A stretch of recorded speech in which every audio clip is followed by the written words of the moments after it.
Le kiosque d'Europe 1, toute la bande est là. Marion Calais pour les régions, Axel de Tarlet pour l'économie et Eva Rock qui vient nous faire partager comme chaque matin ses coups de cœur télé. Bonjour à vous trois. Bonjour Maxime. Et on va commencer avec vos quotidiens nationaux avec à la une du Parisien aujourd'hui en France. Ebola, un docteur courage témoigne. On vous l'a dit dans le journal de 6h, l'humanitaire française contaminée par le virus a été rapatriée cette nuit. Une de ses collègues d'MSF témoigne. Elle s'appelle Maude, elle a 31 ans et elle vient de passer 4 semaines en Sierra Leone. Voilà ce qu'elle dit. Là-bas, j'ai été confrontée à une marée de malades qui déferlent et on se dit qu'on n'y arrivera pas et pourtant il le faut. Maude raconte les précautions prises sur place pour éviter toute contamination. On parle aux malades derrière une barrière en plastique à 2 mètres d'eux. On a des gants, les thermomètres sont désinfectés au chlore. Maude ne comprend pas comment sa collègue a pu être contaminée. À la une également ce matin, François Hollande. Tous vos journaux mettent en une la photo du président après sa conférence de presse d'hier. Président jusqu'au bout, je serai président jusqu'au bout, c'est ce qu'a dit François Hollande. Et c'est le titre de Libération, Libé, qui donne la parole à un ancien ministre de Tony Blair qui explique une chose: un président socialiste doit être haï pour transformer son pays. Voilà qui est dit. Marion Calais, à la une des régions. Ce matin, Ouest France raconte comment un faux mort tente d'échapper à la justice. Oui, un escroc malin, figurez-vous. Un homme de 26 ans qui a été condamné à plus de 30 reprises et qui, pour éviter d'avoir de nouveau affaire à la justice, a fait publier dans Ouest France un avis d'obsèques vendredi dernier. Cérémonie prévue le 16, mardi, en l'église du Christ-Roi à Alençon. Tous les détails y sont. Un officier de police judiciaire se rend donc sur place pour vérifier les faits et quand il arrive, il trouve la grand-mère de l'intéressé, mais ni cérémonie ni cercueil.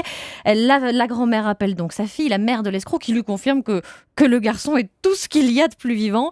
Le problème, c'est que pour l'instant, le parquet n'a toujours pas mis la main dessus. Voilà, c'est donc à la une de Ouest France ce matin. Merci Marion Calais. Axel de Tarlet.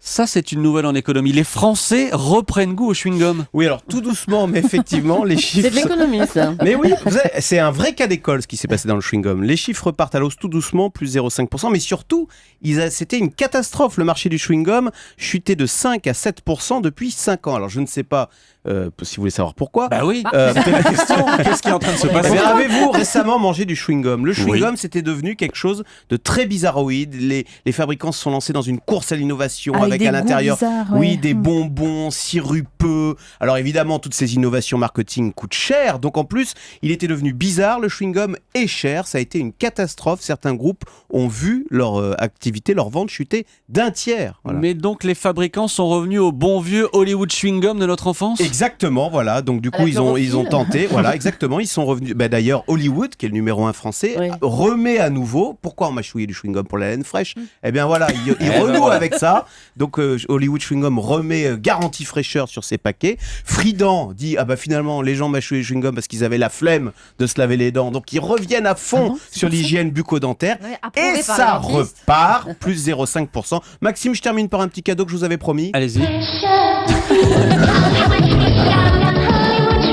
Ça nous rappelle la pub avant la télé. Merci Axel de Tarlet. Voilà, on passe effectivement à la télé avec Eva Rock. Et oui. Ce week-end, la série Origine, ce sera sur France 3 demain soir 20h50. Exactement. Avant, les séries policières, vous savez, c'était des flics qui enquêtaient, rien de plus normal. Maintenant, il y a toujours une tierce personne qui vient s'incruster. Alors, ça peut être un profiler, un mentaliste ou un écrivain, comme dans Castle. Oui. Et ben, France 3 innove pour cette nouvelle série en 6 épisodes avec une généalogiste, Margot Laurent, interprétée par la formidable Mickey Sébastien. Alors, vous allez l'entendre, elle est face au procureur et elle se présente. Je me présente, Margot Laurent, généalogiste. Enchantée, monsieur le procureur. Margot Laurent, Margot Laurent? Oui, elle-même, généalogiste, linguiste, paléologue. Non, mais ma vraie spécialité, c'est le canard à l'orange. Je suis un grand fan, vous savez. Alors, vous allez voir. J'ai lu absolument tous vos ouvrages. C'est plutôt malin de la part de la chaîne d'abord parce que la généalogie, c'est difficile à dire, est un sujet qui passionne les Français. Selon une enquête en 2010, il y avait plus de 60% des personnes interrogées qui disaient avoir fait une recherche sur leur nom ou sur leur famille et on estime à 6 millions en France de généalogistes. Donc c'était très malin. Voilà, c'était très malin de la part de France 3, de venir surfer sur cette tendance. Et puis pour la série, évidemment, ça rajoute un peu de piment. L'histoire devient l'ingrédient des enquêtes. Je vous recommande, c'est sur France 3 et c'est en 6 épisodes et ça commence demain. Et voilà. C'est le conseil d'Eva Rock demain soir. Donc, merci beaucoup les amis. Rideau sur le kiosque.